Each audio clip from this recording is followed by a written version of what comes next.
Assalamualaikum warahmatullahi wabarakatuh. Kembali lagi bersama saya Muhammad Fajar Prasetyo. Pada video kali ini saya akan membahas networking model.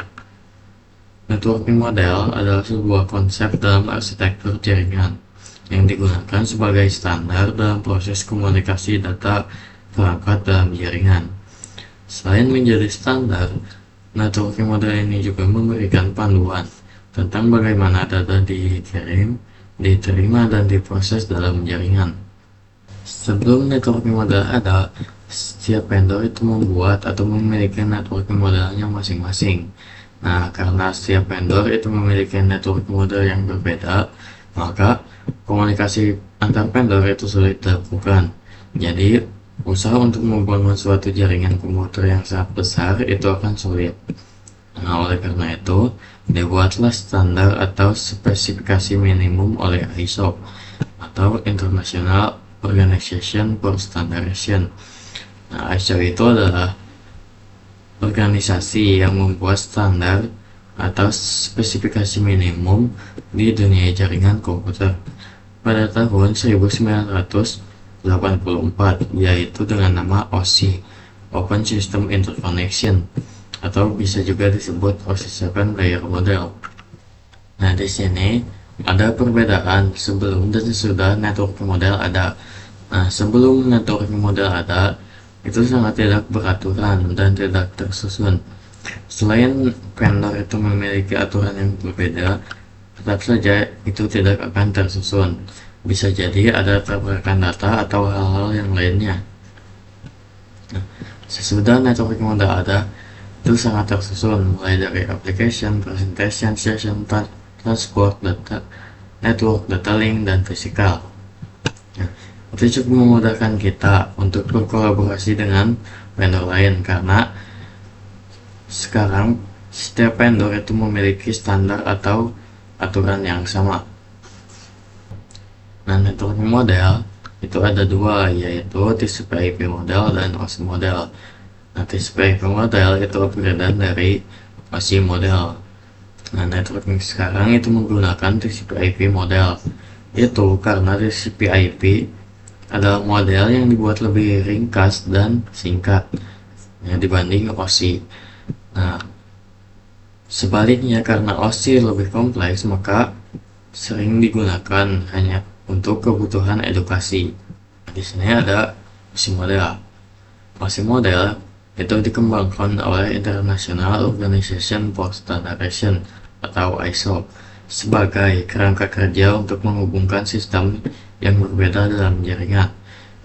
OSI model itu memecah proses komunikasi menjadi 7 lapisan, dari fisik hingga aplikasi, untuk memberikan standar komunikasi yang konsisten. Selanjutnya, itu ada TCP/IP model, atau singkatan dari Transmission Control Protocol atau Internet Protocol. Nah, ini model yang sampai saat ini masih sering digunakan di dunia jaringan.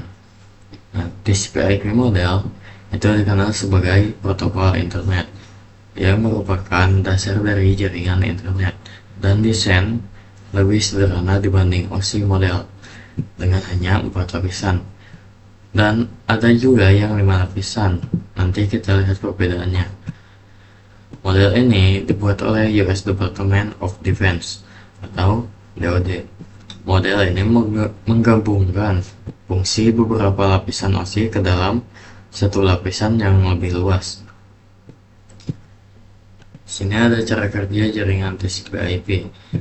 Yang pertama itu memecah data menjadi paket-paket kecil sebelum ditransmisikan ke media lain yang disebut layer.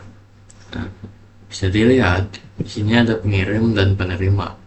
Nah, paket data ini sebelum diterima menjadi paket data yang utuh oleh penerima, dia akan melalui beberapa tahapan dari proses network model ini. Nah, yang kedua, itu paket dikirimkan melalui router, dan router itu berfungsi untuk mengirimkan sekaligus menentukan rute pengiriman paket data. Selanjutnya, yang ketiga, paket berhasil dikirim ke tujuan. Jika paket sudah terkirim dan sampai di alamat tujuan, selanjutnya layar TCP/IP akan menjalankan tugasnya masing-masing, mulai dari penerimaan sinyal menjadi data, hingga akhirnya disusun menjadi sebuah file. Lalu ada struktur OSI dan TCP/IP model. Nah, di sini OSI itu ada 7 layer, mulai dari physical, data link, network, transport, session, presentation, dan application. Nah, pada TCP/IP, application, presentation, dan session ini diringkas menjadi satu, yaitu dengan application. Nah, transport, nah, network itu jadi internet pada TCP/IP 4 layer. Nah, lalu pada TCP/IP 4 layer, data link dan physical itu diringkas lagi menjadi satu, yaitu link. Nah, di TCP/IP 5 layer itu tetap sama. Nah, inilah perbedaan dari layer OSI dan layer TCP/IP. Nah, walaupun berbeda, itu fungsinya tetap sama, menjadi standarisasi pada dunia jaringan komputer. Lalu ada transport layer atau lapisan transport. Itu untuk mengatur pengiriman data dan memastikan keandalan komunikasi antar aplikasi pada host yang berbeda. Protokol utamanya yaitu TCP dan UDP. Di sini ada TCP. TCP itu singkatan dari Transmission Control Protocol.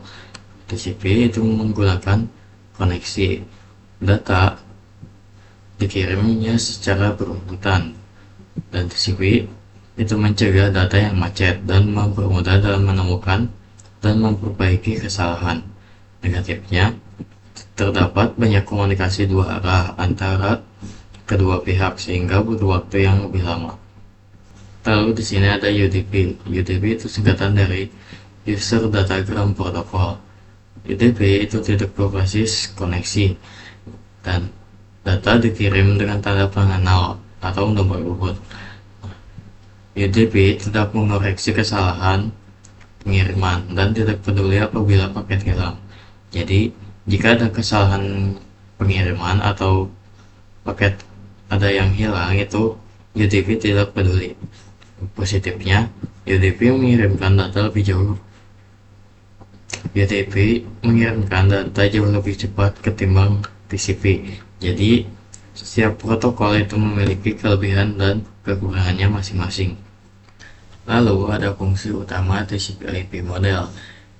TCP/IP model itu lebih berfokus pada fungsionalitas dan efisiensi dibandingkan dengan OSI model, dengan fungsi utama yaitu menyediakan standar komunikasi dalam jaringan dan internet, mengurangi kompleksitas dengan menggabungkan beberapa lapisan OSI, lalu yang terakhir menyederhanakan protokol dengan hanya menggunakan 4 lapisan inti.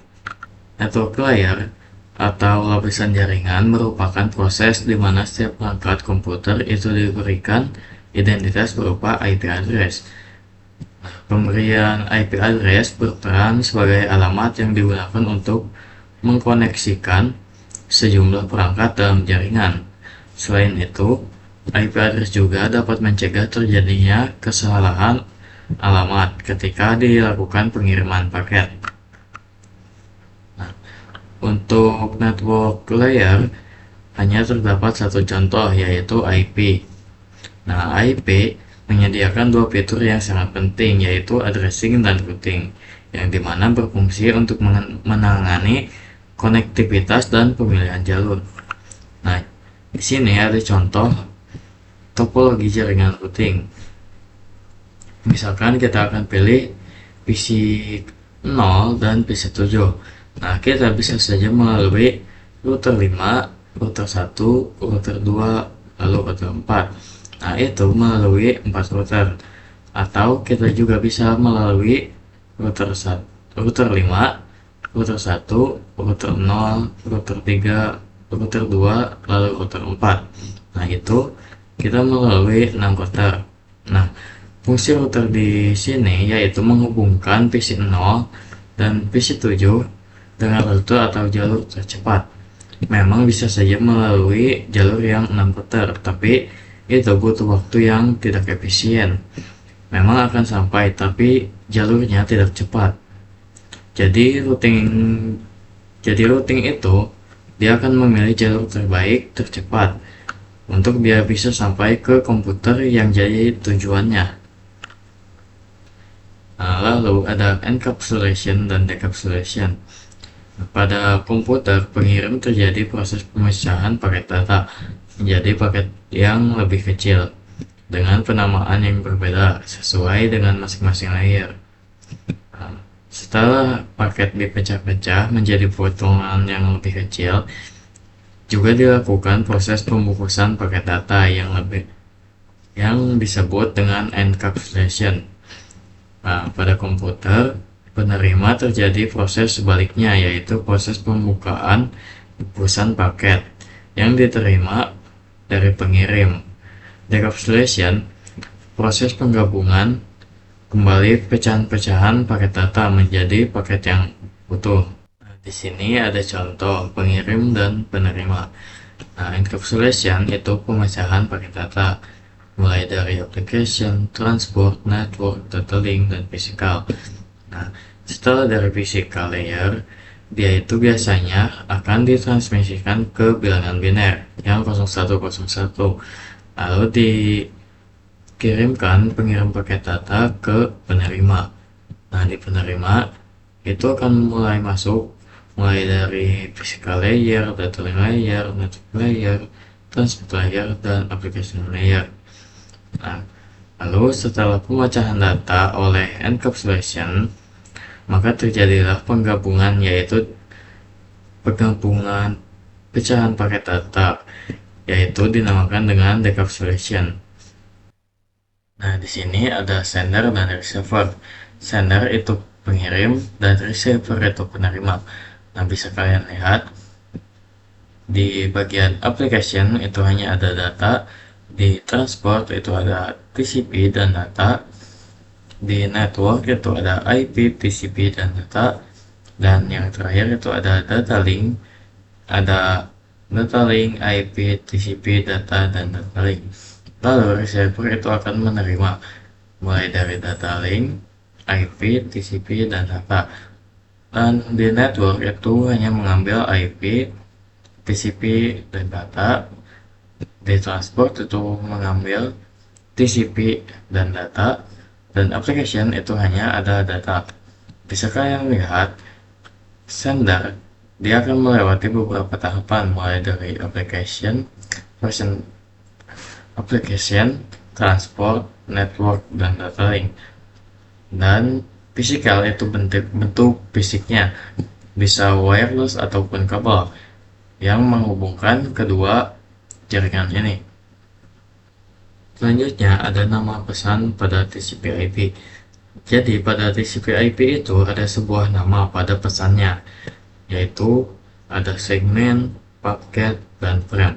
Dan segmen itu terdiri dari TCP dan data, lalu paket terdiri dari IP dan data, dan frame itu ada data. Nah, sekian pembahasan dari saya. Wassalamualaikum warahmatullahi wabarakatuh.